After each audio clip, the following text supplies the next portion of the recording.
Bueno,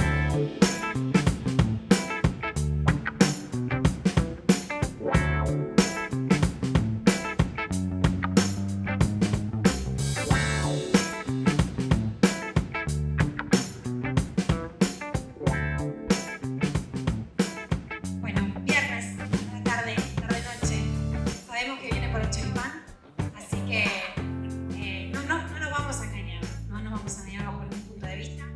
Esta es una actividad en el marco de nuestros cursos gratuitos de capacitación de ADUM, en particular este curso de capacitación en formación sindical, y va a iniciar este curso una saga, una saga que se va a denominar, pospandemia, choriciencia, y a veces será choricultura, todo depende de cómo nos vaya pintando.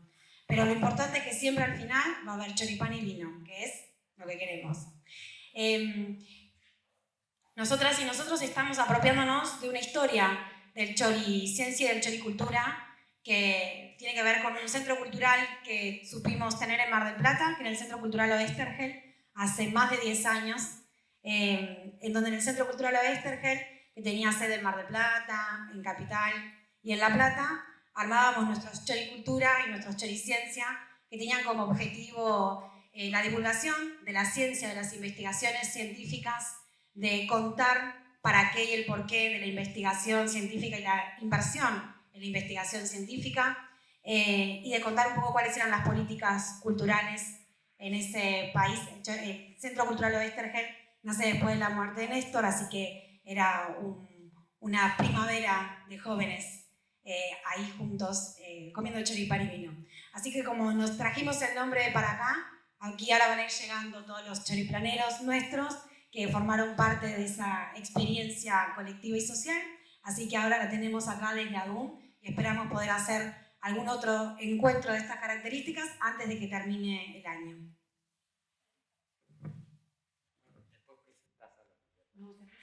¿Se presentan solos? Son anónimos.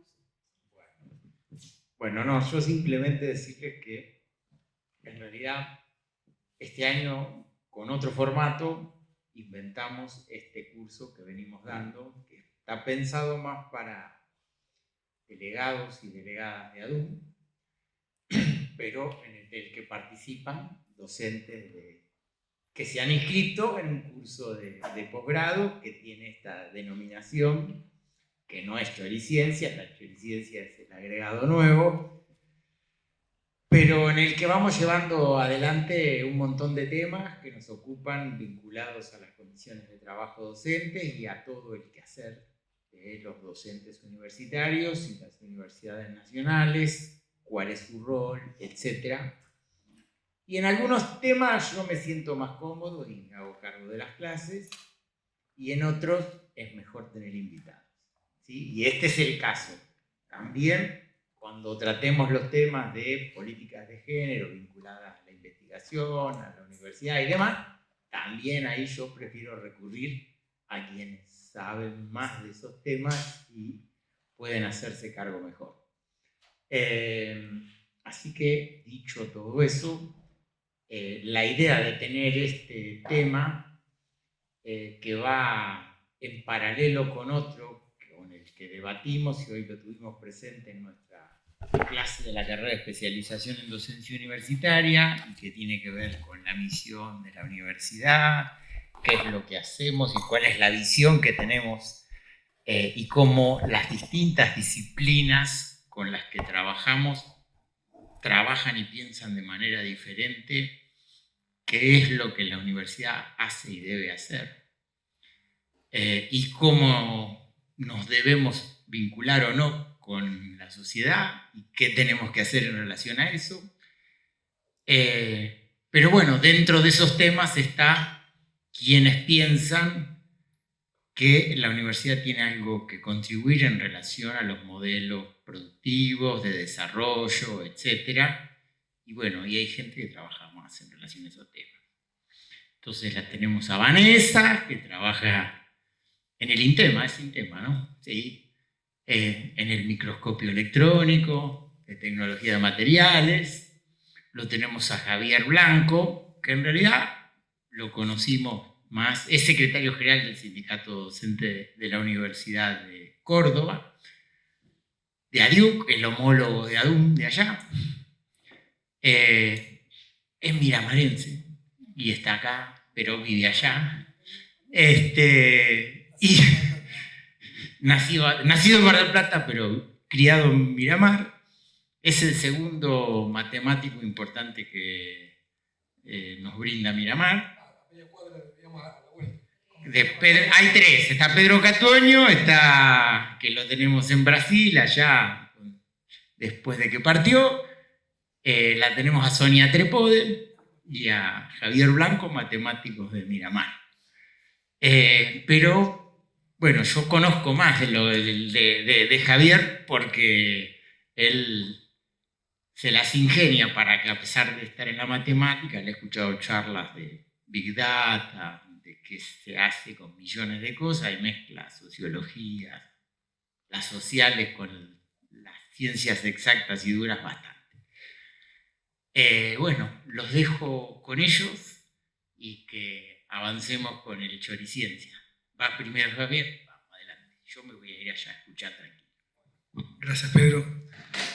Bueno, sí, justo vengo de una charla en un grupo acá de investigación también sobre computación crítica, se llamaba, pero bueno, así que vengo ya entonado.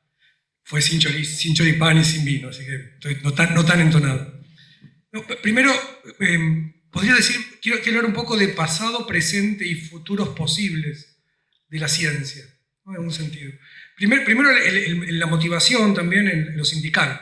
Yo creo que cuando nosotros tenemos una historia mucho más corta que Pedro y que ADUM, si bien ADIUC existe hace más tiempo, con Pablo Carro, que era diputado, bueno, ganamos el sindicato en el 2011.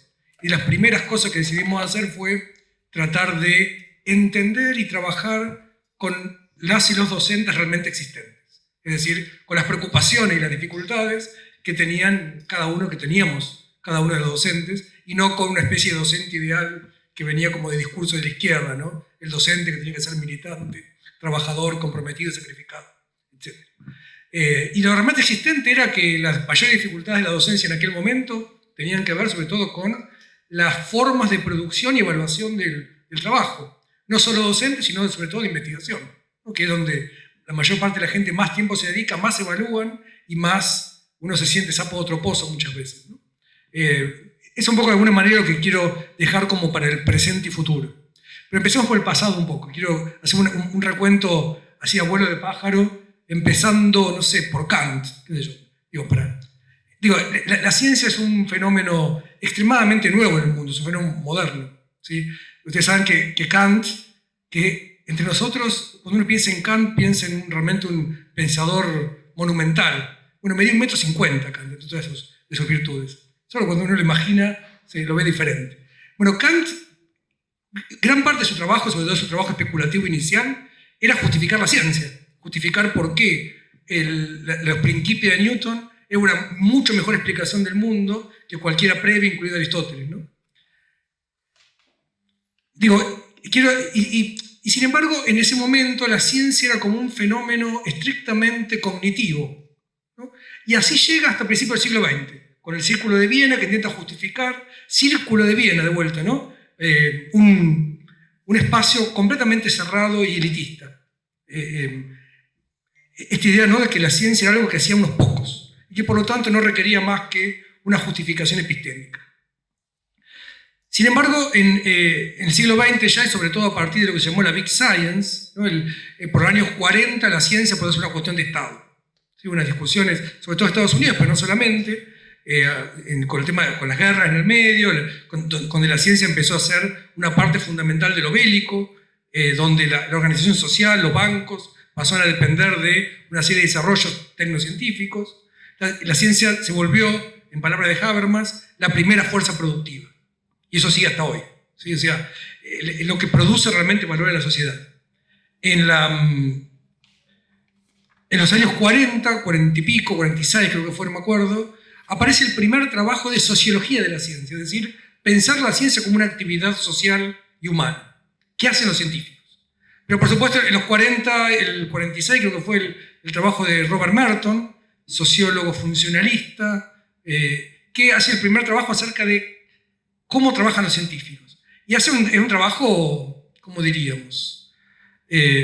Teológico, no sé, es un trabajo donde no describe lo que hacen los científicos, sino lo que los científicos creen que hacen o creen de sí mismos, ¿no? Dice que la ciencia va a ser universalista, desinteresada, organizada a partir de un escepticismo organizado, o sea que el escepticismo como parte de la construcción de la ciencia, y que otra cosa, y comunalista. No podían decir comunista porque daba mal a Estados Unidos, dice comunalista, ¿no? O sea, por supuesto que todo el mundo que está acá y tiene alguna acción científica reconoce eso en sus colegas, ¿no? Son todos desinteresados, todos componen todo en común, ¿no? Piensan solo en el bien universal. Bueno, pero eso, aunque parezca mentira, fue el primer trabajo científico sobre la ciencia, año 46 más o menos. Por los años 70, la década del 70, empieza un movimiento a nivel mundial que se llamó en principio SSK, Social Studies of Knowledge, Estudio Social del Conocimiento, la Escuela de Edimburgo y Bath sobre todo, y hay un trabajo donde empieza a decir, bueno, ¿qué hacen los científicos? Y lo estudiamos como se estudia a los trabajadores del neumático o a los, no sé, a los grupos marginados de Chicago, no sé, estudiamos a los científicos en su hábitat natural. En general, todavía, en principio, los científicos como científicos naturales, sobre todo. Hay un trabajo pionero de Bruno Latour, en su tesis de doctorado junto con Steve Woolgar, que lo dirige, que va y se instala 2 años en el laboratorio Salk, laboratorio de endocrinología de Estados Unidos, y toma nota de lo que hacen los científicos y las científicas, ¿no? Todo lo que van haciendo. Después también va a ocurrir en Inglaterra, sobre todo, mucho trabajo, donde decía Harry Collins, al principio no nos abrían la puerta, después por lo menos nos criticaban, nos puteaban, pero nos dejaban entrar, podíamos ver lo que hacían, ¿no?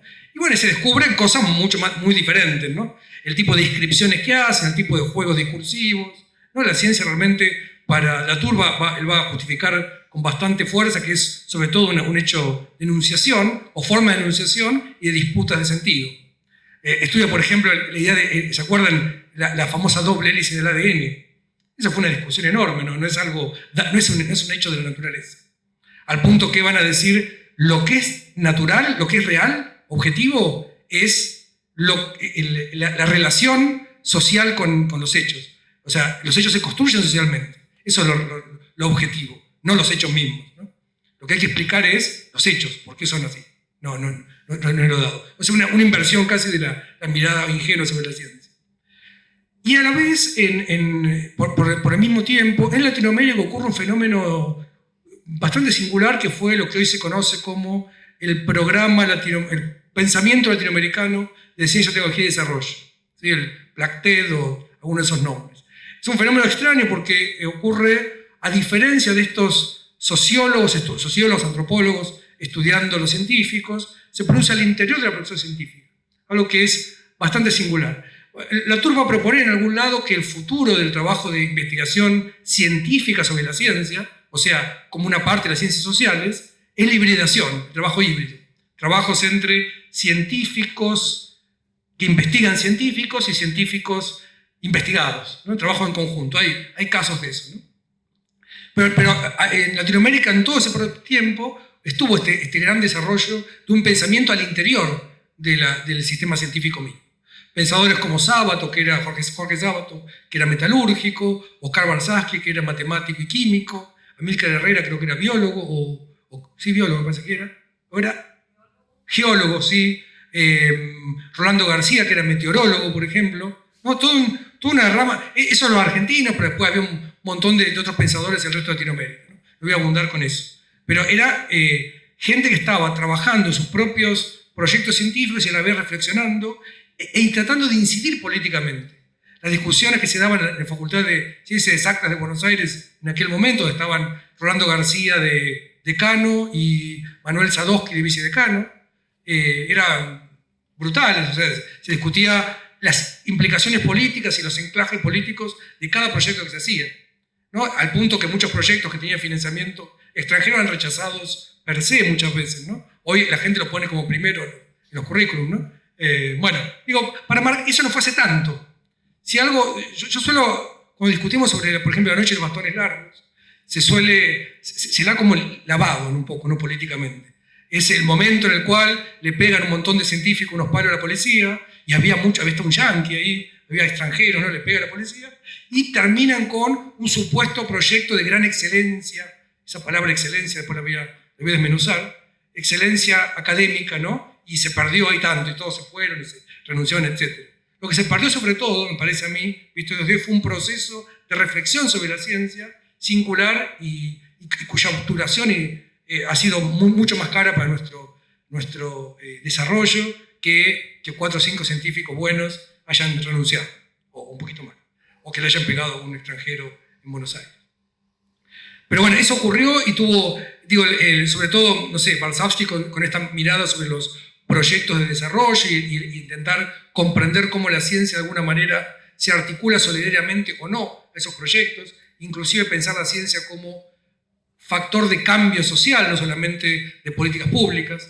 A la vez, en Chile se estaba dando en la época de Allende el uso de modelos matemáticos para la planificación económica y el desarrollo de una cosa maravillosa que es poco conocida, quizás el proyecto CyberSyn o 5, el proyecto que tuvo Allende con Stafford Beer, un cibernético inglés, y Fernando Flores, de triste historia después. Fernando Flores fue en ese momento ministro de Allende, muy jovencito, un informático. Desarrollan un proyecto de una internet en el 70, antes de internet existiera, basada en máquinas de teletipo, para comunicación de todo Chile en el día, para hacer planificación económica y toma de decisiones democráticas, una especie de gran soviet extendido de norte a sur, digamos, ¿no? Ese proyecto, el CyberSyn, basado en cibernética de las organizaciones, estuvo a punto de funcionar. De hecho, funcionó para prevenir un lockout patronal de los camioneros contra Allende, y después murió con la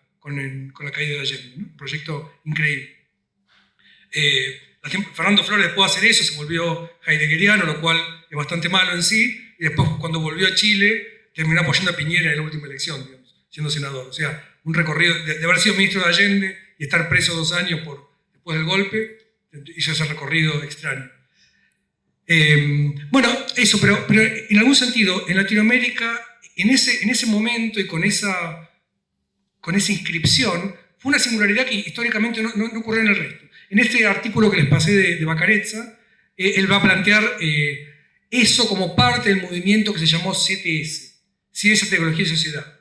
Un movimiento que llega hasta hoy, una disciplina, un área disciplinar. En Argentina tuvo bastante desarrollo, sobre todo en la Universidad de Quilmes. Fue un lugar que la producción en la revista Redes, el grupo Redes, que se fue transformando cada vez más en una disciplina decente y perdió, me parece, su arista más rebelde, más de pensar alternativas políticas, ¿no? Se volvió ya, paradójicamente, después de denunciar, como Balzac hacía de manera elocuente, el sistema científico como un sistema colonial, un sistema de obturación de las potencialidades políticas, CTS se volvió un espacio más donde se publica, y revistas de excelencia y cosas por el estilo.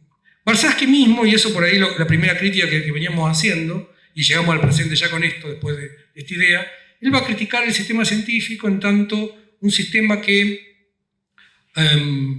busca despegarse de las implicaciones políticas y tratar de mantener una especie de forma aséptica de evaluación y de producción, ¿no? Esa denuncia tiene que ver con que lo que va a decir Balzac es que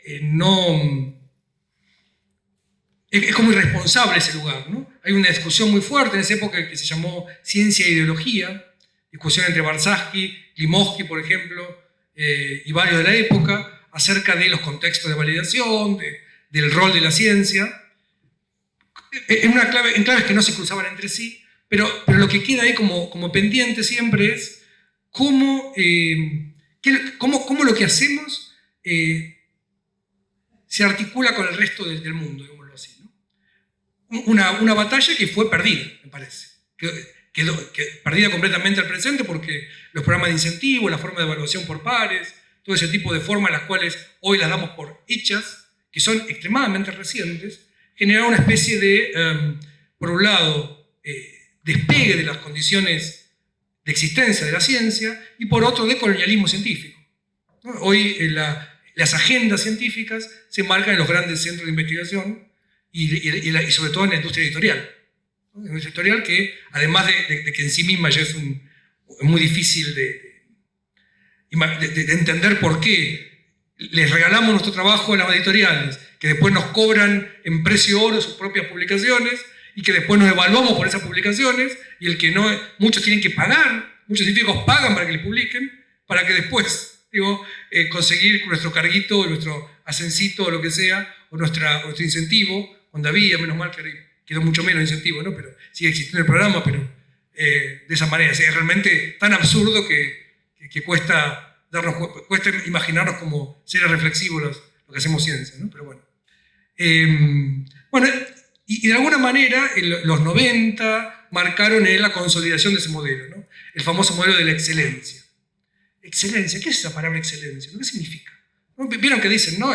Hay que mantener la excelencia académica. Su excelencia, que no sé, un juez, un príncipe, ¿de qué hablamos con excelencia? ¿No? De hecho, hay un grupo de científicos belgas que escribió la Carta de la Desexcelencia, ¿no? Diciendo, cuando dicen excelencia, ojo, ¿no?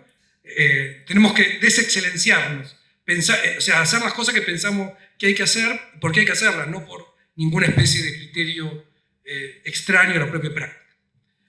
Pero bueno, así estamos, apareció el programa de incentivos del Bello, ¿no? ¿Se acuerdan? En la época de Menem construye este plan en el cual una parte importante del salario de los docentes y las docentes. Yo llegué a Argentina en el 97, me costó, o sea, aparte se evaluaba, no entré inmediatamente, entré un poco tiempo después, pero el incentivo como categoría 3 era la mitad de mi sueldo, una mitad más de mi sueldo. Era un montón. Me cambiaba por poder hacer algunas cosas o no esa plata, ¿no? En muchos países, en México, por ejemplo, hoy todavía, el sueldo docente es más o menos no llega al tercio del sueldo total. De los investigadores, la mayor parte del sueldo lo llaman SNI, ¿no? El Sistema Nacional de Investigación. Y por eso los mexicanos en general, si dan una charla, tienen certificado, si fueran al baño no, porque eso es todo plata, ¿no? Inclusive los mexicanos ahora tenían el último tiempo los nietos de doctorado ya. O sea, no solo reportan cuánta gente doctoraron, que les da puntos, sino cuántos doctoraron los que doctoraron. También les da puntos. No, o sea, eso fue hace unos 4 o 5 años que empezaron a todos aquellos que habían doctorado en México, les pedían que les mandaran certificación de quiénes habían doctorado ellos, porque les daba puntos a los abuelos doctorales, ¿no? Ese tipo de constitución de la evaluación como forma de sostenimiento del sistema fue quizás lo más económico que consiguieron hacer. Cada uno se vigila a sí misma y solo después los pares, pero siempre hay algunos que son más pares que otros, como dice, ¿no? 1984, los pares son quienes evalúan finalmente y simplemente cada uno se controla y se vuelve el propio, internaliza la propia forma de producción, ¿no? La propia excelencia, digámoslo así. Esa internalización, de hecho, ha sido estudiada por varios, un grupo llamado Indocentia, por ejemplo, en Valencia, estos belgas de la Carta de la Desexcelencia, ¿cómo era el otro? El DORA se llamaba, DORA se llamaba, algo así, of Research Assessment, Declaration of Research Assessment, algo así, un grupo de biólogos de San Francisco sacaron otra declaración contra los índices bibliométricos, ¿sí? En Argentina todo eso estuvo asociado al SIGEVA en su momento, ¿no? Hoy parte del métier de cualquier científico y científica, ¿no? Llenar el SIGEVA. No científico, cualquiera ya. Becarios, becarias, no sé, estudiantes ya. El SIGEVA se volvió como el formato estándar de investigación científica. Y eso produce, por supuesto, el fenómeno de... ahí en el otro trabajo que comparto está el trabajo de Susana García Salor, que es una investigadora mexicana excelente que trabajó este tema, ¿no? Y que marcaba eso, ¿no? Los formatos de investigación que en realidad hace que siempre todo el mundo esté en falta. Hay una pequeña elite de un porcentaje del 2 o 3% que son los que marcan eso y que finalmente después algunos jóvenes también los pasan por arriba y los tiran a la basura. Un 80% de gente que está siempre le falta 5 para el peso y siempre su sensación es que no llego, ¿no? Al punto que dice Susana, ¿no? Casi debería ser considerado una enfermedad laboral o un hecho de padecimiento concreto, ¿no? Nunca llegamos, siempre nos falta, siempre hay pestañas que no se pueden llenar, y después aquellos que divergemos, ¿no? Que no nos importa un cuerno, bueno, pero que estamos dispuestos a vivir de otra manera, digo, pero que en realidad ella clasificaba eso, ¿no? Y marcaba, ¿no?, que una cosa importante, por ahí como propuesta también, que nunca la terminamos de poder realizar, pero separar evaluación académica, ¿no? Porque dicen, hay que evaluar. Quizá hay que evaluar un poco menos, pero hay que evaluar. Pero evaluar no es el recuento curricular, no se condice con eso. El recuento curricular, como toda forma de cuantificación, se constituye arbitrariamente. Y en general también refleja puja de poder, ¿no? ¿Quién puede decir al otro, este es tu formato, ¿no? En general fueron físicos inicialmente, o químicos, y después eso terminó, entonces los que estudian fotografía tienen que ver qué publican, ¿no? Y los mismos físicos después tienen que ver cómo se adecuan a su propio formato, no es que van a estar felices, ¿no? Al final los termina arrasando a todos. Había uno, creo que era Duvet, un francés que hace teoría del trabajo, y que en un momento ya harto dice, las universidades fueron los grandes colaboradores de armar el sistema de evaluación para las empresas. En particular era un caso en Telecom, se había suicidado alguien, los sistemas evaluativos. Ahora se lo han autoimpuesto de una manera peor, se lo merecen, que se jodan, ¿no? Dice, ¿no? O sea, los mismos que colaboraron con estropear los espacios de trabajo y generar una cantidad de padecimiento a trabajadores y trabajadoras de industria, ahora se autosometen a sus propias herramientas, ¿no? Bueno, pero ese nivel es un poco donde la evaluación se vuelve ordenadora del sistema y a la vez, transmite en su propia forma los esquemas de colonialidad del saber. No abundé mucho en eso, pero me parece que es parte, bueno, no hace falta por ahí abundar demasiado. Yo por ahí estoy esperando también que después esto sea más dialógico y que podamos realmente discutir las distintas posiciones y qué significa. Ese es un poco el presente, cómo llegamos, un poco lo que describimos en todos estos trabajos de acá. ¿Qué pasa hacia el futuro? ¿No? Es una pregunta, me parece interesante, que tiro 2 o 3 ideas y después lo dejo para que lo charlemos, me parece, ¿no? ¿Cómo pensamos futuros posibles a partir de esta situación? Primera cosa a dar cuenta es, la pandemia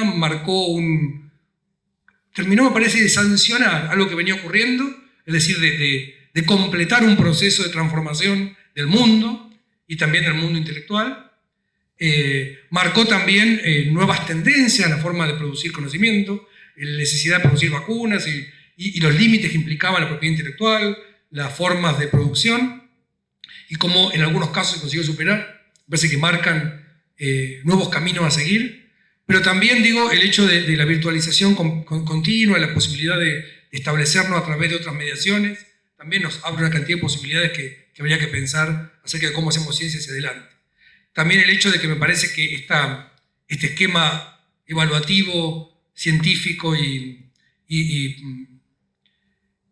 estilo Torre de Marfil también tocó su límite. Me parece que hay muchas más preocupaciones, una mayor politización, me parece, de las y los científicos, por lo menos parcialmente.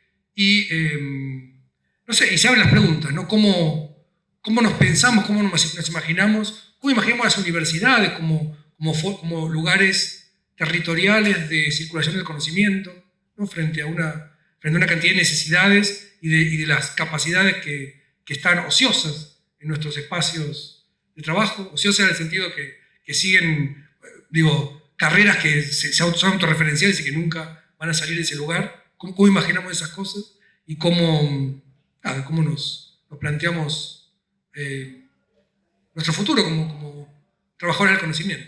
Eso es un poco lo que quería comentar por hoy.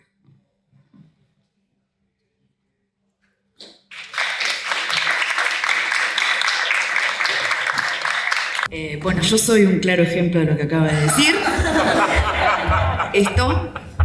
Hice mi tesis doctoral, mi postdoc, y decidí no ser investigadora. Porque era eso, no quise pasarme toda la vida escribiendo papers, buscando plata para poder hacer algo y persiguiendo becarios para que hagan su tesis doctoral. Yo soy licenciada en química, doctora en ciencias de materiales y me dedico a la microscopía electrónica. De lo otro, de la química casi nada ya. Bueno, me olvidé el cosito. Bien, bueno, les cuento. Ojo que hay tecnología ahí, Guarda. Somos de INTEMA. Bueno. Claro, está bien. Tenemos. Somos distintos. Claro.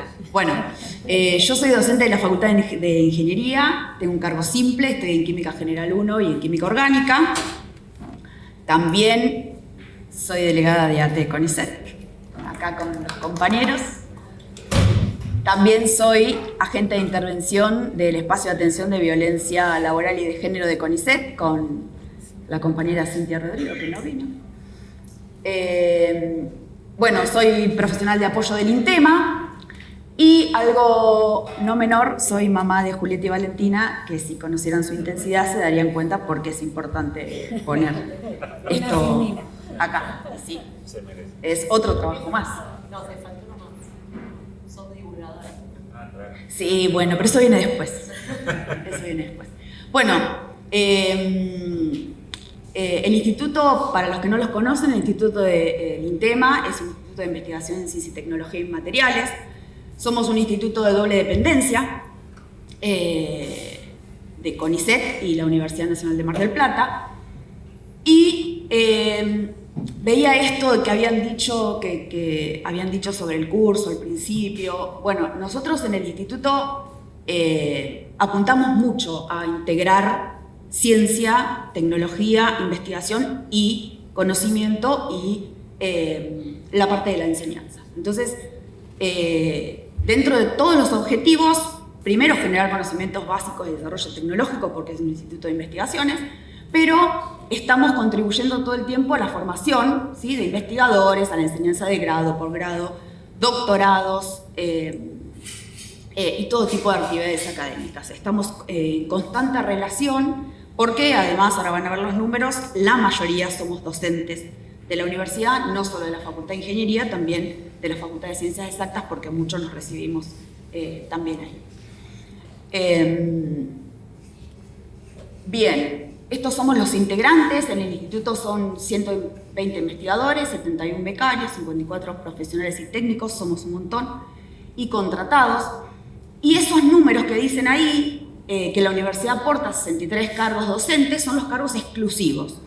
Son los docentes exclusivos que además son investigadores.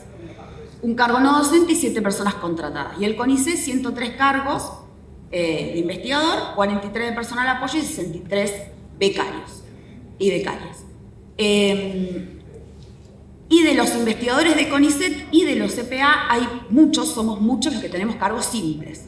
Y estamos constantemente interactuando entre lo que es la investigación, la ciencia y la tecnología, el desarrollo y más que nada lo que tiene que ver con la Facultad de Ingeniería, con las carreras, porque interactuamos siendo docentes también. Bueno, el instituto se creó en 1982, estamos cumpliendo 40 años.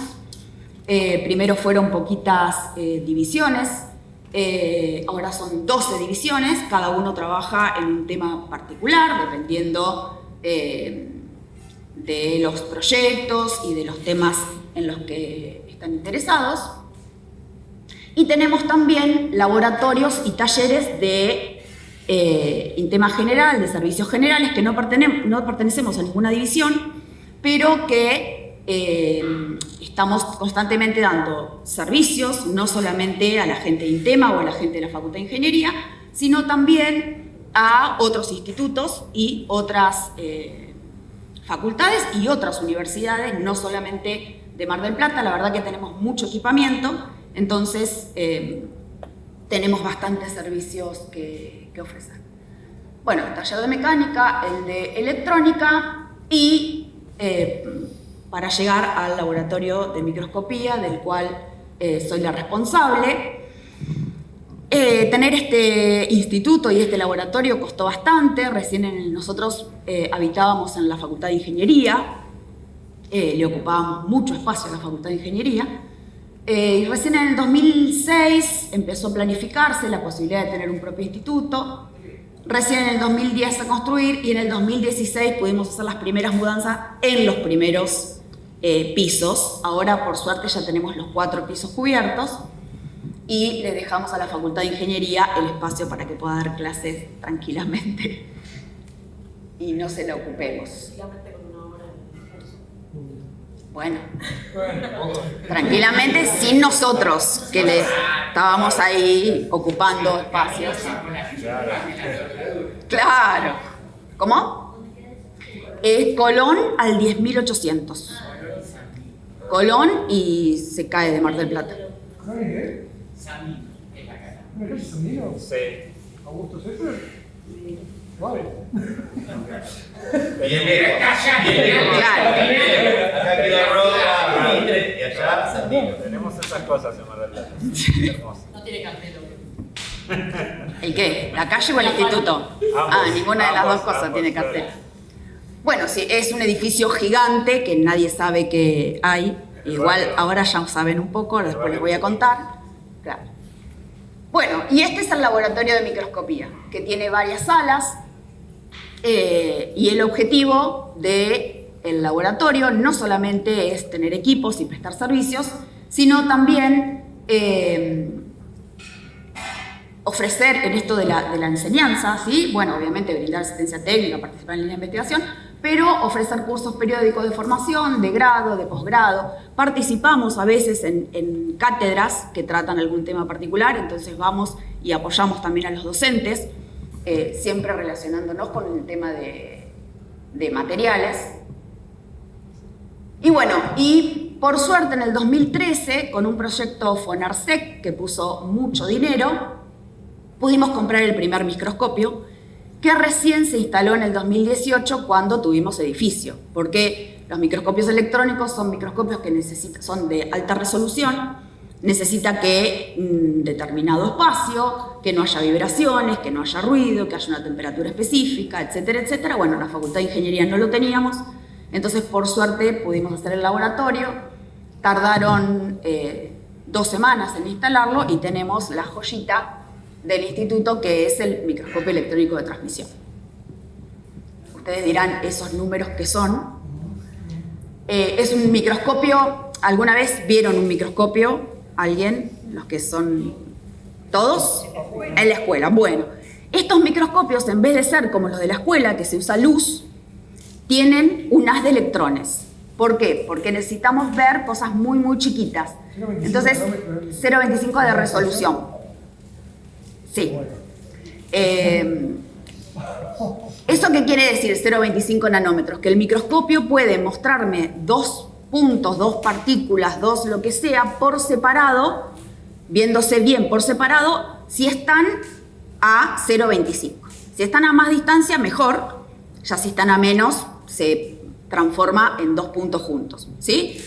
Y ese 1.5 mx quiere decir que este microscopio puede resolver, puede agrandar la muestra 1.500.000 veces.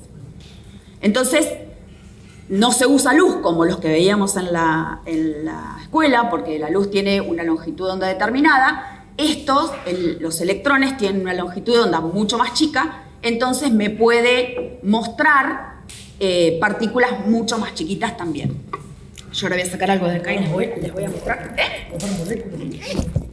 Sí, no en estos, porque todavía no llega, pero ya hay, por ejemplo, en Europa, en España y eso, ya hay de 300 kilovoltios que se pueden ver átomos. Todavía acá, Agata, tenemos este.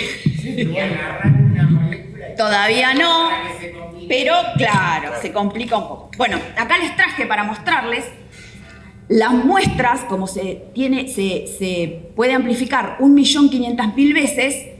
El portamuestra, si quieren ir pasándolos, te lo muestro primero a vos. Ese es el portamuestra, la grillita esa de cobre. Ese es el portamuestra, ¿sí? La muestra tiene que entrar acá. ¿Querés pasarlo así lo ven? La muestra tiene que entrar ahí adentro. Tiene que ser de menos de 3 milímetros y tiene que tener 60 nanómetros de espesor. Nanómetros, ¿qué son nanómetros? ¿Y para qué sirve un microscopio electrónico? Sirve para todo eso. Y hacer visible lo invisible, porque cuando uno hace ciencia y tecnología hay cosas que se pueden ver, pero hay cosas, todo lo que es nanotecnología, es imposible verlo. Entonces uno puede hacer una solución, uno puede hacer un material, puede hacer lo que sea y no ver si en realidad obtuvo lo que quiere obtener. Entonces los microscopios electrónicos, a partir del nanómetro, pueden mostrarnos virus, moléculas, ¿sí? Hasta átomos, no ahora en este país, pero en otros ya pueden ver átomos. ¿Y qué es un nanómetro?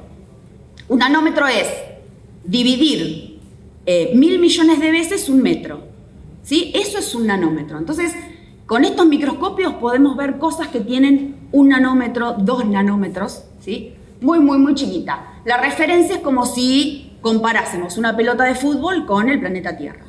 El planeta Tierra sería el metro, la pelota de fútbol sería el nanómetro. Bueno, y nosotros trabajamos de esta forma, ¿sí? Los investigadores vienen, hacen sus cosas en el laboratorio y traen y dicen, a ver, decime qué tengo acá. ¿Qué son? Y supuestamente son nanopartículas de plata. Bueno, veamos. La única forma es de esta forma, porque la solución de nanopartículas de plata es una solución marrón. Nada, puede tener nanopartículas, nanohilos, puede tener cualquier cosa. Entonces, los ponemos en esas grillitas, ¿sí? Que son de 3 milímetros, y las nanopartículas van a caer entre 4 alambres, ¿sí? No caen en todas, caen entre 4 alambres para que yo, por transmisión, pueda verla, si no la veo toda enrejada, ¿sí? Entonces tiene que caer ahí. O sea, es todo un arte a ciegas. Como la vida misma. Como la vida misma.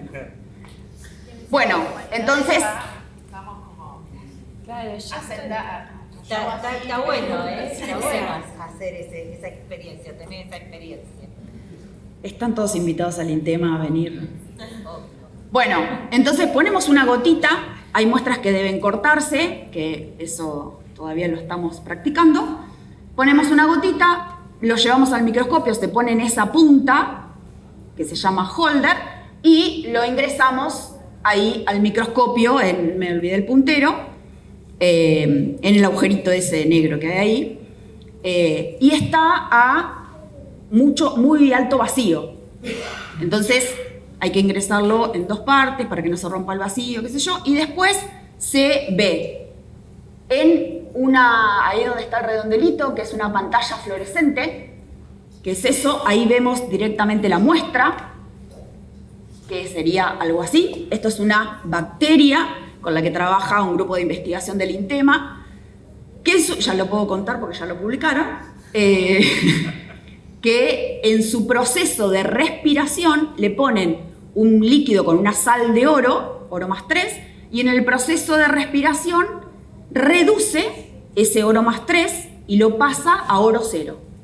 Entonces, todas esas partículas que van saliendo por los costados y que tienen adentro son nanopartículas de oro metálico.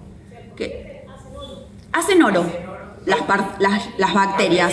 Son alquimistas. Igual no me van a preguntar lo mismo que todos, a ver si se van a hacer ricos los investigadores. No se van a hacer ricos, van a necesitar muchas bacterias. ¿Pero para qué? ¿Para qué? Sí, después las separan a las nanopartículas y las usan para hacer otros materiales. O sea, ingresan, no, para eso no sirve. Las nanopartículas, los nanohilos, todo eso se ponen en materiales para mejorar la performance del material.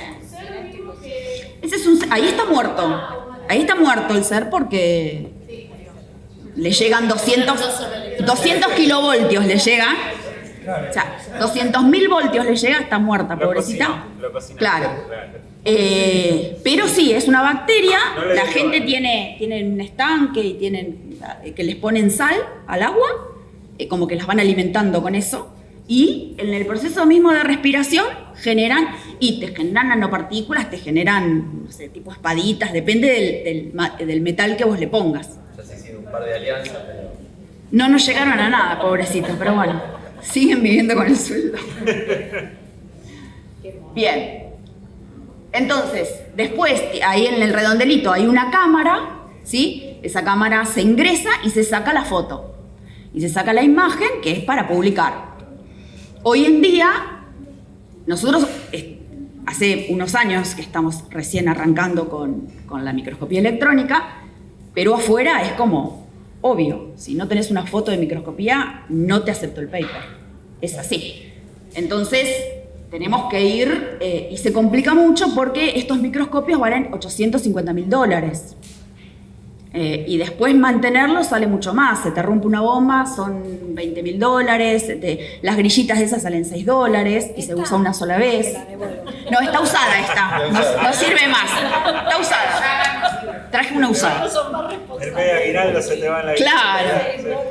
Todo vale mucha plata. Entonces, la verdad que el presupuesto que tiene la Argentina en ciencia y tecnología es bastante complicado para este tipo. Pero bueno, ya no les aprueban los papers si no tienen una imagen de microscopía. ¿Ponen como coautora por lo menos? ¿A mí? No. No. El agradecimiento en alguna charla sí, pero los papers no. No, y no sabes lo que me costó encontrar esa bacteria. 3 horas estuve recorriendo. Parece que esto fuese nada, pero en lo que se mueve la muestra, para encontrar una bacteria así, estuve 3 horas recorriendo todos esos 3 milímetros para poder encontrar esa. Encontré otras más feas, qué sé yo, pero esta era como... Hasta la nombramos, más o menos. Ramón se llama. Fue... En materiales sí hay más. En materiales sí hay más cultura de que tengamos. Sí, es así. O me pones o no te saco las imágenes. Así de sencillo. Re fácil esa, claro. No, igual ya ni me interesa. Por eso no quise ser investigadora. No me interesa Bueno, nada. ponele nombre a las bacterias. Le pongo, esta sí. Claro. Estrellita mía. Juanita. Claro. Bueno, y las imágenes, fíjense que tiene una barra. Esa barra es una barra de referencia. Entonces, bueno, los que hacen investigación y eso dicen, bueno, si esa barra es de referencia, hay programas en los que pueden medir y decir, bueno, Juanita mide 300, 400, 600 nanómetros, ¿sí? Y después pueden medir las nanopartículas también. Y bueno, después también le hacen un tratamiento y separan las nanopartículas. No se hacen una alianza, pero las separan. Y esto también nos da la posibilidad, esta magnificación debe ser de, no sé, 500.000 por, una cosa así. Entonces, yo puedo enfocar una parte que le interese al investigador o investigadora y agrandar la parte de las nanopartículas. Y tengo la barra de 50 nanómetros.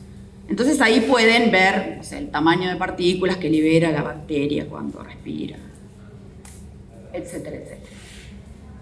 Bueno, y para no cansarlos mucho, estas son algunas imágenes, ¿sí? Las de la punta son nanopartículas de oro, son como estas, pero en realidad estas las sintetizan los investigadores en el laboratorio, o los becarios. Por eso están todas así tan parejitas. Las de al lado también son nanopartículas sintetizadas por algún animalito, no sé mucho de biología, así que no sé qué animalito, pero fíjense que es genial porque tenemos, es media chiquita, pero tenemos todas las figuras geométricas. Tenemos triángulos, trapecio, hexágonos. Son sólidos. Claro. Vienen las de electrones, por eso tiene que ser tan delgada la muestra, porque los electrones traspasan 60 nanómetros. Entonces, las muestras tienen que tener eso para que los electrones pasen y ver la pantalla. Lo que se ve negro es donde el electrón para y no pasa. Entonces sería como la sombra. Abajo donde está la grilla. Claro, pasa por la grilla y yo veo la luz de lo que pasa, de lo que transmite. Por eso se llama de transmisión. Lo otro queda en la muestra, por eso es lo que veo negro, ¿sí? Bueno, nosotros son nanopartículas, nanowhiskers de carburo de silicio, son nanopartículas. Aquel, por ejemplo, es un cerámico mesoporoso. La gente que investiga, ¿qué hace? Quiere que tenga poros ordenados. Entonces, hace la síntesis del polvito, todo, ¿verdad? Y después me trae el polvito, yo lo miro y ahí ahí se ve la línea de poros. Entonces son los poros ordenados y no sé para qué los usarán, pero ahí hermosa Bueno, y ahí está una de las bacterias, de las hermanitas de la que vimos, que esa ya es más fea, no es como Juanita, pero... Y es más grande. ¿Cómo? ¿Son de este color o se tiñen? ¿Se pueden teñir? La tinción, las imágenes son siempre en blanco y negro, siempre. Se puede, claro, sí las podés colorear en la computadora, eso se hace mucho. Pero sí, siempre en blanco y negro. Bueno, y estas son algunas publicaciones, ahí está Juanita famosa, que enseguida la pudieron publicar. Con todo esto, por ejemplo, el primer paper son flakes de grafeno, ¿sí? Como el grafito. Entonces le hacían por difracción de rayos X, sacaba la distancia interplanar entre los grafitos, todo, qué sé yo, lo mandaron. Le dijeron, no, si no me mandás una foto, no te lo publicamos. Así que... Nosotras somos de ciencias sociales acá en la fila. Ay, perdón, yo me olvido. ¿Qué tengo que decir? ¿Para qué viene esto? O sea, ¿hacia dónde va esto? Por ejemplo, ayuda a pensar. Bueno, se supone que la ciencia es para mejorar la vida de la gente, para ¿no? solucionar problemas, etc. Bien. No sabría decirte si todo va a eso. Esto si conduce a si hay una luz al final. Sí, por ejemplo, no sé, hay gente que hace remediación de aguas, entonces, bueno, todas Bien. estas bacterias, Que todo respira, eso, con claro, agua. se usa para remediación, hay de arsénico, es para limpieza de agua y eso. Tecnología médica. Y esto es no. todo, sí. Sí, también. Sí, después yo no puse, pero por ejemplo, hay gente que hace investigación en implantes óseos. Ahí está. Entonces, ahí tenés esa investigación y se complica un poco con esta microscopía, ahora les voy a mostrar otra microscopía que es más fácil de usar, porque cortar un hueso a 60 nanómetros es un poco más complicado. Igual hay técnicas que las vamos a tener próximamente, pero todo esto también, nosotros somos un instituto en materiales, entonces todo tendiendo a mejorar los materiales. Ventanas inteligentes, todo ese tipo de cosas. Me hacía pensar, ¿no? Como que hay una enorme legitimidad social en torno a una ciencia orientada netamente a la solución de problemas, ¿no? Tenemos un problema, lo identificamos y generamos en torno a determinada problemática una línea de financiamiento, convocamos, nos pone muy en tensión a quienes hacemos ciencia desde las humanidades, desde las ciencias sociales, ¿no?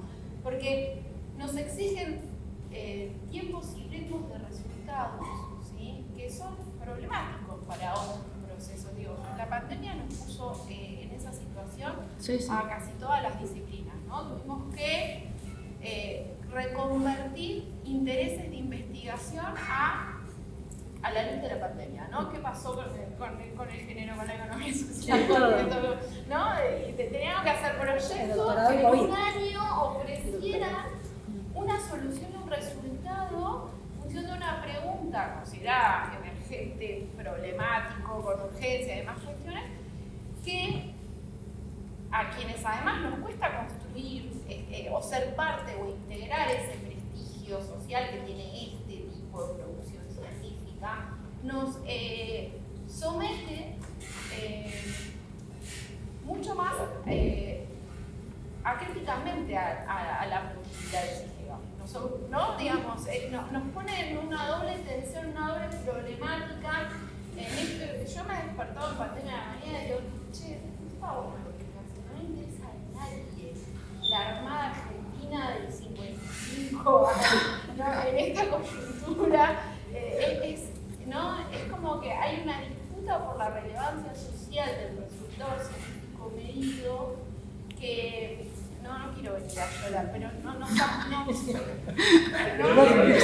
Llora, no hay problema, si querés llorar, llora.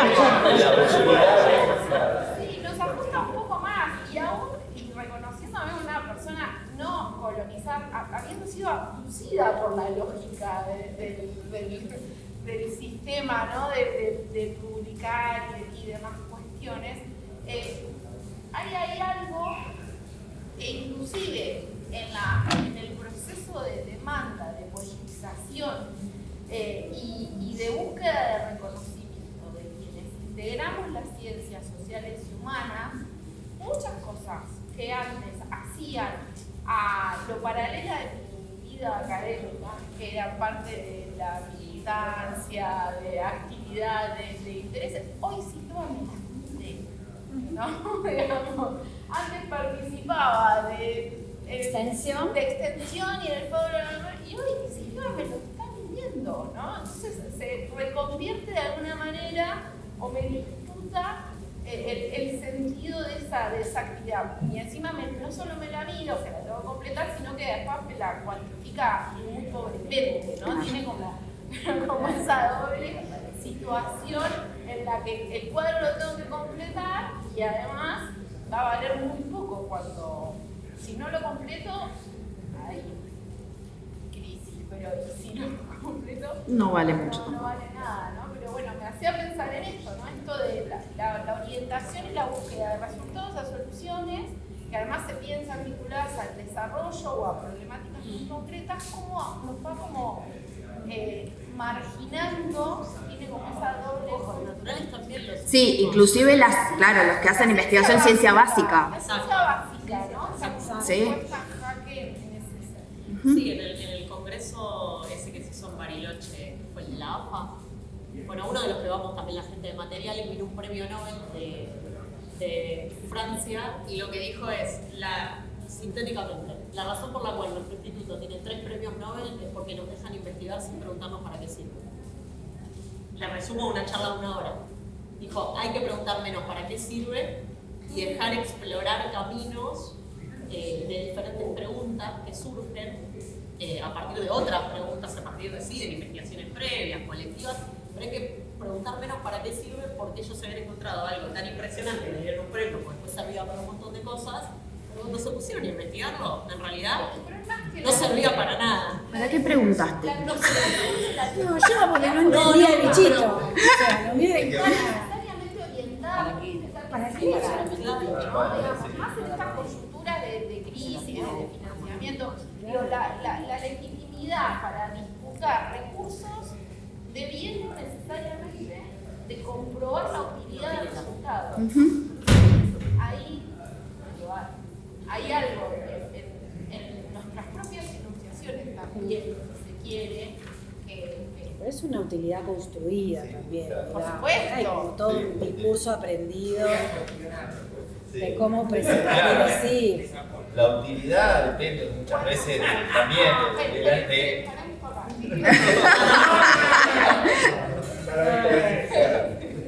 Aviso. ¿Qué? Sí. Perdón, Vanessa. ¿Sigo? Yo lo que quería saber era para qué era. Pero Sí, sirve. Igual, yo una acotación muy Sí. pequeña. Muchas veces sirve para conseguir el subsidio y seguir subsistiendo en el sistema. También, sí. También, claro, la beca tipo 3, la postdoc, La postdoc, y muchas veces nos pasa todo el tiempo que hay una discusión rápida. ¿Por qué Argentina hace ciencia básica de estas cosas que por aquí, acá no la vamos a poder aplicar nunca? Y ya tiré la bomba termonuclear. Sí. Bueno, no, Sí. teniendo nada la discusión dentro de casa. No contés lo que vos ¿Qué lo que trapitos así? hacías vos en su momento, que yo que conté que tampoco le interesaba mucho, que tenía que ver con tenía cierta utilidad, no la utilidad para. ¿Pero el qué? ¿Qué hacía yo? El tema de los refractarios. Claro, yo en mi tesis doctoral trabajé con materiales refractarios, ladrillos refractarios, que eran los que cubrían las cucharas de acería en Tenaris y Derca. Traducí por. Una cuchara en donde se fundía el acero con, qué sé yo, y se le hizo un anoilado y partículas que eran con un polímero y tenían un repelente natural. Hice la postdoc, salió una patente, está patentada, terminó el proyecto y la patente quedó guardada. Entonces a veces se hacen cosas también que son útiles para la sociedad, porque eran cortinas repelentes, estudiamos con la gente del norte, se mandaron las cortinas, se hicieron ensayos de mosquito, y nada, salió la patente y quedó en la nada. Entonces a veces hacemos cosas que son útiles para la sociedad y eso, y a veces quedan en la nada. Porque no tenés plata para hacerlo.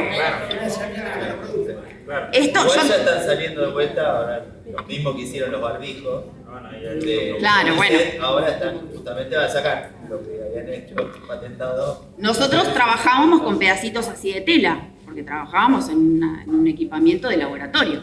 Entonces, claro, tenías pedacitos de tela, los mirabas por microscopía, los metías en una jaula con mosquitos, veías cuántos mosquitos se morían a lo largo de una semana, hacías todo eso, maravilloso. Ahora, andá a hacer cortinas después. Ese es el tema. Bueno, y ahí necesitas plata, necesitas una empresa que te ponga plata. Y a veces quedan las patentes y no se llevan a la realidad. Muchas veces tenés que convencer al tipo que tiene el dinero para poder hacerlo, que eso va a ser productivo. Y lo que pasa es que no es lo mismo trabajar en laboratorio que a gran escala. Entonces ya tenés que tener laboratorios más grandes, tenés que tener equipamiento más grande. Y bueno, todo eso no lo tenemos en los institutos. Nosotros, bueno, en INTEMA tenemos bastantes cosas en la planta piloto, donde se puede trabajar, pero no esto, por ejemplo, no la nanotecnología. Así que bueno, nada, todas estas son publicaciones que no queda otra que ponerles las imágenes. Bueno, y en un futuro muy cercano, por suerte, creemos que el mes que viene, nosotros en el 2015 ganamos un proyecto que se llama PME, Proyecto de Mejora de Equipamiento, y acá tenemos la próxima operadora del microscopio.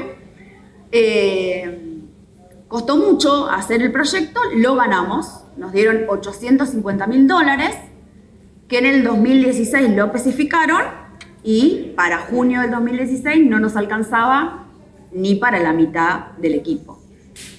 En un momento la gente bueno, se hicieron como 5 licitaciones, venían las empresas, decían, ay no, te ofrezco esto otro, pero claro, no nos alcanzaba, porque con la devaluación no lo podíamos comprar. Entonces, habíamos pedido esto con unos detectores que tiene el equipo, etcétera, etcétera, unos accesorios.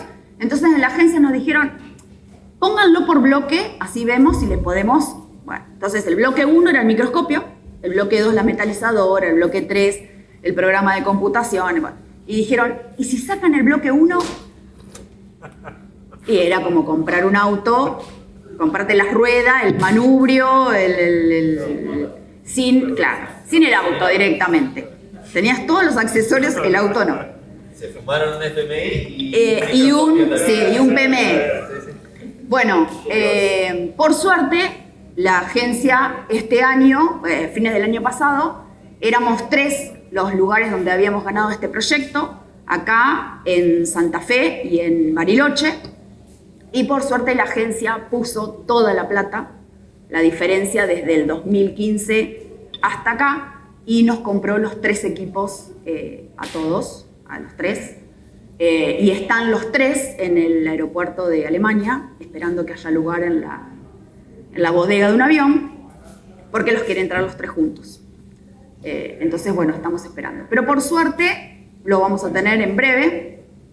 Es un equipo impresionante, también salió todo el proyecto, $850.000, muchas casas.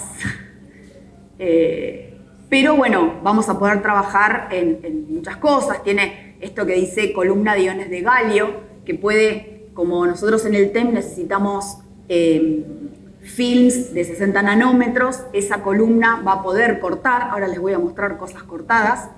Entonces también las vamos a poder ver en el otro microscopio, además de en este. El sistema de microanálisis de rayos X te hace un rayos X adentro. Por ejemplo, ustedes que son de las sociales. No sé, alguien hace restauración de obras de arte carísimas. Bueno, con estos microscopios y con el EDS se puede agarrar una muestra muy, muy chiquita de una pintura roja, por ejemplo, hacerle un EDS y te va a decir, tiene tanto de cobalto, tiene tanto de esto, tiene tanto de esto. Entonces podés hacer la pintura exactamente igual que la que está usada en esa obra de arte. Llega a eso, falsificamos. Empezamos a... Entre las alianzas y eso. Y eso estamos, sí, pero estamos todos bastante pobres en el tema, así que no sé qué está pasando. Bueno, se puede usar para un montón de cosas. Por ejemplo, el Museo de La Plata tiene un microscopio de estos. Tiene un TEM y tiene un SEM. Y hacen análisis de cosas antiguas que van encontrando, todo lo que es geología de costa, arqueología, no sé, encuentran banderas o sables o lo que sea, todo se puede analizar con microscopía electrónica. Con esta microscopía electrónica, que es de barrido. Entonces, en la cámara esa, yo puedo poner cosas que sean más o menos de este tamaño. No como en la otra que lo tengo que poner en la grillita. Entonces viene alguien que hace geología de costas y me dice, mira, encontré estos caracoles, no sé qué, quiero saber de qué año es, de nada. Los metemos ahí, se le hace todo un mapeo, se saca imágenes, se ven, y después el investigador o la investigadora lo analiza. Cosa que en el otro microscopio no se puede hacer. Sí, acá podemos poner cualquier cosa, podemos poner microchip, podemos poner sangre, podemos poner polen, podemos poner granos de café, podemos, cualquier cosa se puede poner. Polen no, por favor. Polen te agarra, ahí te unas, mirá. Estas son las imágenes, este microscopio, en vez de darnos la imagen como la bacteria, esa imagen transparente, nos da una imagen tridimensional, porque lo que hace es barrer la superficie de lo que yo ponga. Y esto del corte que yo les decía, fíjense, lo de arriba es una captura de pantalla del cerebro de un mono. Es un cerebro de un mono cortado con ese haz de electrones transversalmente. Entonces podemos ver la parte interna del cerebro del mono. Estas de acá son neuronas que están coloreadas con un programa, porque nunca obtenemos, pero a veces se colorea para ver las diferencias. También estos microscopios tienen programas que uno puede colorear cosas y eso. Bueno, eso que está en la punta es polen, ¿sí? Fíjense que tiene una magnificación de 400 por. Y esta de acá son pelos de barba afeitada, que están así cortaditos. No sirve para nada, pero no sirve para nada, pero como no tenemos el microscopio, estas imágenes me las dio el que nos vendió el microscopio para que yo las muestre. Claro. O sea, es malo, es una belleza el polen. Malo. Es hermoso. La verdad que sí. Parece una trufa, pensando. Sí. Bueno, hay un montón de tipos de polen. Hay polen que parecen una pelota de tenis, que son igual a una pelota de tenis. Tienen unas formas, a vos te harán mal, pero divinas. Bueno, el de arriba es pelo de un bigote cortado. Insisto, no sirven para nada, pero me las dio el que nos vendió el coso. Cuando tengamos imágenes nuevas se las paso si quieren. El de arriba es un grano de café cortado transversalmente, también con ese haz. Y lo de abajo es una parte de una mosca que, fíjense, en la primera parte tenemos una magnificación de 3K por, o sea, de 3000 por, y la de al lado es el mismo palito ese, pero magnificado 5000 por. Entonces uno puede barrer una zona más chica y ver la imagen magnificada. Bueno, estas son cosas que hacemos en Intema. Lo de arriba es una barra no es de grafito. Es de... no me sale. De fundición. De una fundición, bueno, hicieron una prueba para ver cómo rompía y después hacen el análisis de cómo queda el grafito, cómo queda la fractura, eso que hace la gente de metalurgia. Y lo de abajo es esto que yo les decía de mi postdoc, es la imagen nada más de la tela de algodón, la primera, que está magnificada 50 veces. Fíjense la diferencia también en la magnificación. Este microscopio de barrido, que yo puedo poner cosas más grandes, me magnifica menos, no puedo magnificar tanto. Entonces magnifican 5000, 100.000 por, ¿sí? En el otro eran 1.500.000, pero claro, la muestra es nanométrica. Bueno, y esas son a mayor magnificación son las fibras, las más grandes son las fibras del algodón y las nanopartículas son las del repelente que les habíamos puesto. Bueno, esta también son trabajos, una espuma cerámica, aquel es un pedacito de pino cortado también, gel, todas cosas que utilizamos en tema. Y esto se lo pedí prestado a...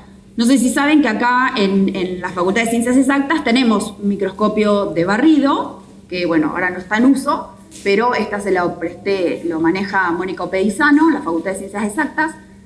Se lo pedí porque es pintoresco el ácaro, todos han padecido algún ácaro alguna vez, en una almohada, en una cosa. Bueno, esto es un ácaro,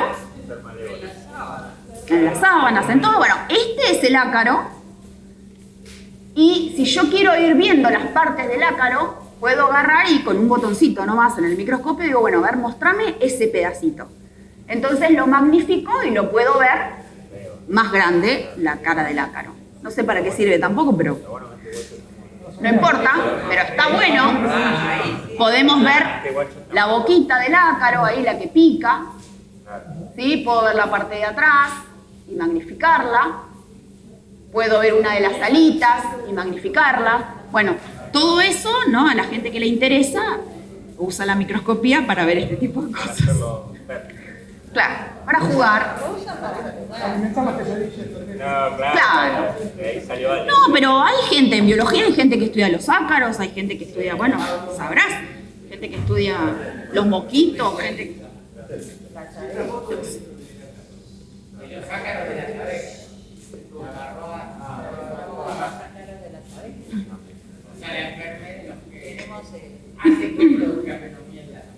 Claro. Sí, no sé de quién es, esa se la pedí prestada a Mónica en un momento, más que nada para los alumnos, para mostrar, tiene que ser algo pintoresco. Claro, la muestra, sí, porque ella las interviene, las colorea a las imágenes.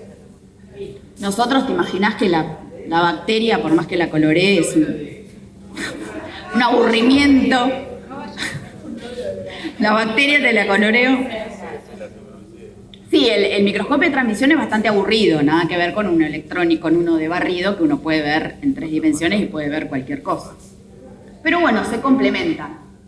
Bueno, y les cuento un poco, nosotros en INTEMA tenemos un grupo que se llama Divulga INTEMA, porque esto que hoy dijo, no sé, de que hay que hacerle propaganda a lo que hacemos, bueno, nosotros hacemos eso. Somos un grupo que vamos por las escuelas contando lo que hace el INTEMA, mostrándoles lo que es la ciencia y no solamente mostrando lo que hacemos, sino tratando de incentivar a los adolescentes y a los estudiantes, no solo que les interese la ciencia, sino que estudien la universidad. Entonces, bueno, no solamente les contamos esto, sino hablamos un poco de lo que es la universidad, de la posibilidad que tienen, que es gratuita, que es libre. Bueno, y llevamos esa idea a las escuelas, pero también, por ejemplo, hacemos presentaciones, esto es de un proyecto que es la Ciencia Sale Escena, que lo hizo la Secretaría de Ciencia y Tecnología de la universidad. Hizo la Ciencia Sale Escena en el provincial, ¿era? En el auditorium del provincial. Bueno, y nosotros, ahora les voy a contar el proyecto. Bueno, estas son 1000 fotos de los tantos alumnos, porque también hacemos INTEMA Puertas Abiertas. Entonces, tenemos ya todo un recorrido por los talleres y por los laboratorios. Entonces vienen las escuelas y le hacemos todo el recorrido, le contamos todo lo que hacemos y siempre interrelacionando con la universidad. Siempre, bueno, en nuestro caso la Facultad de Ingeniería, pero siempre mostrándole las posibilidades que tienen. Y son todos de todos tipos de colegios. Vienen escuelas públicas, escuelas privadas, políticos también. Ahí está Fernanda. Sí. Sí, no puse las otras. Bueno, entonces vienen, les explicamos, les mostramos y hacemos esta demostración de lo que hacemos. Y este incentivo. Bueno, para esto que les decía de las ciencias a la escena, presentamos un proyecto, no sé si alguna vez fueron a una sala de escape, esas escape room. Bueno, nosotros hicimos un escape lab. Tenemos 3 salas. Las 3 salas tienen que ver con algo de lo que hacemos en el INTEMA. Una de las salas es la parte de microscopía. Les ponemos una escala, ahora hay algunas otras fotos, les ponemos una escala y le damos un rompecabezas, lo escondemos, ambientamos toda la sala, escondemos todo el rompecabezas, entonces tienen que armarlo. De allá tenemos alguien que fue y quedó, bueno, ellos también fueron. Se arma el rompecabezas dependiendo de, tratamos de que no solamente encajen los espacios, sino que se den cuenta de cómo ordenar, ¿no? Que la persona es la del metro y que el átomo es el nanómetro. Bueno, para que tengan la visión de eso. Y después abajo tiene una cuenta que la tienen que resolver también. Y una vez que resuelven esa cuenta, es el código para abrir un cofre, gracias. Para abrir un cofre. Dentro de ese cofre hay una pista, que es una barra de azufre y tiene el grupo y el período. Pero no le decimos qué es, solo grupo y período. Después en la siguiente, toda la parte de acidez, de pH, y trabajan en el laboratorio los chicos. Nosotros le armamos todo, hacemos una sala de escape y también, bueno, con linternas tienen que buscar códigos y eso, y abren otro cofre y tienen otra pista que es un pedacito de papel. Pero si no lo van a ir a hacer. ¿No festejan cumpleaños infantiles? No, en cualquier momento, viste, aparte de las alianzas, vamos a ir. Yo te digo que es una salida importante. Claro, enseguida vamos a buscar cosas nuevas. Ahí te digo que tenemos... Bueno, lo mismo, otro código, sacan un pedacito de aluminio, es otro, también dice grupo, periodo, bueno, y así con 2 o 3 cosas que tienen que sacar y después van a lo último, es una tabla periódica, se tienen que dar cuenta que es grupo y periodo, entonces tenemos una bomba afuera que hace tic, tic, tic, tic, hicimos toda la bomba, todo, entonces los chicos tienen que desactivar la bomba con el código. Uno dice salir, otro dice irnos, otro dice no sé, entonces con lo que sacan ellos de la tabla periódica van y apretan el botón para que se desactive la bomba.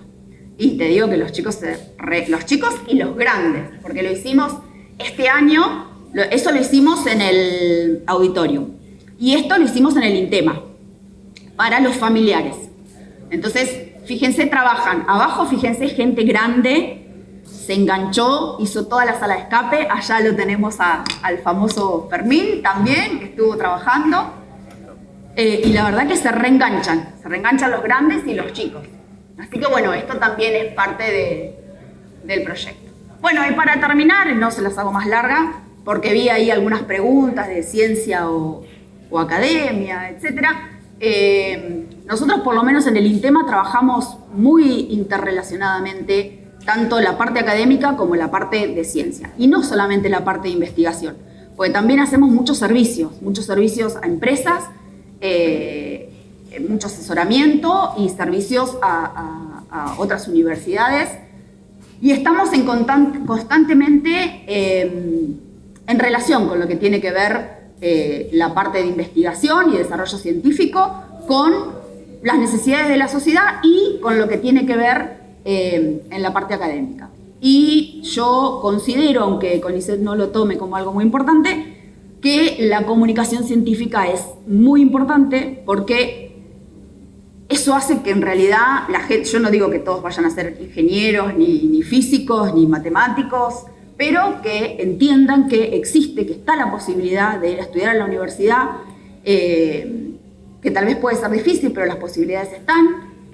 Y por más que no caiga bien, yo creo que la ciencia tiene que ser al servicio de la sociedad. Tenemos que trabajar para eso. Más allá de que obviamente se haga ciencia básica, todo, pero creo que es fundamental. Bueno, y nada, gracias. Agradecerle a Abigail, que siempre me consigue trabajo. No No remunerado. No remunerados, siempre no remunerados. ¿Cómo? ¿Y el choripán? Esto No, es... eso no es remuneración. Eso es amor. Eso es amor. Eso es amor.